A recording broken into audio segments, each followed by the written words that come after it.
თბილისში მონადირე ძაღლების ჩემპიონატი ჩატარდა, რომელშიც ინგლისური და გერმანული ჯიშის ძაღლები იღებდნენ მონაწილეობას. წელს ჩემპიონატმა საერთაშორისო ღონისძიების სახე მიიღო. განსაკუთრებით უნდა აღინიშნოს გამარჯვებული ირაკლი ნარსია სპოიტერი, მაქსი. ნადირობის სტილი, ყნოსვა, ძებნის სისწრაფე და მანერა. 2 წლის მაქსიმ ყველა ამ დავალებას უშეცდომოდ გაართვა თავი და ჩემპიონობაც დაიმსახურა.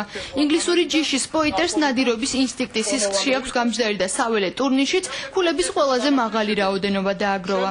საუკეთესო შედეგი 91 ქულით განისაზღვრა. გამარჯვებულმა ორგანიზატორებისგან საჩუქრებიც მიიღო. ჩოპინტრეს სახელი ჩვენს რაღაც პატარა პრიზი დავაწესეთ.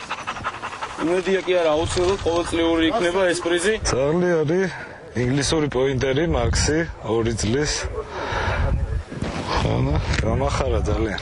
მინდორზე მწყერის საძებნელად გასული მონადირე ძაღლი ზიგზაგისებრად მოძრაობს. მსაჯები უკან მიყვებიან, ყველა მოქმედებას ინიშნავენ და ქულებს წერენ.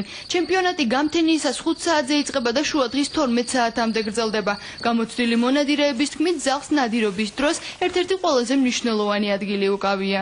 ძაღლით ნადირობა არის საერთოდ სხვა სიამოვნება და მონადირის პრინციპი არ არის აუცილებლად რაღაც ხორცი მოიპოვოს და არ უნდა იყოს მეხორცი. მთელი სიამოვნება და ესთეტიკა არის ძაღლის ლამაზად მუშაობაში და ლამაზ ნადირობაში. არა რაოდენობაში, არამედ ლამაზ ნადირობაში უბრალოდ.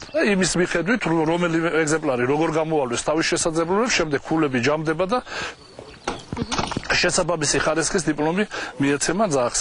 ძაღლით ნადირობის მოყვარულთა საზოგადოება წლების წინ ჩამოყალიბდა. მათი მთავარი მიზანია სუფთა სისხლის მონადირე ძაღლების შენარჩუნება, შთამომავლობის ხაზის ზუსტი აღრიცხვა და ძაღლის წინაპრების სპორტული ისტორიის შესწავლა. კლუბ ოჩოპინტრესთან თანამშრომლობის გადაწყვეტილება ახლახანს მიიღეს. მოვალეობები აქაც გადანაწილებულია. ყველაზე ძალიან ის გვაინტერესებს, რომ დღეს ქართულ მონადირეებში ჯიშიანი ძაღლების პოპულარიზაცია გავაკეთოთ. და ამაში ის კლუბი გვეხმარება, ჩვენ ვეხმარებით იმაში, რომ ფართო საზოგადოებას ვაცნობთ ამ ყველაფერს. ამათი დამსახურებაა ის, რომ კონკრეტული ჯიშების ხაზებს ინარჩუნებენ, სისხლი არ ირევა, აწარმოებენ საგვარეულო ნუსხებს. მიდის გენების შეჯერება, რაც უფრო კარგია დედა და მამა, მით უფრო კარგი იქნება შვილი, ხო? სელექციაც ხდება.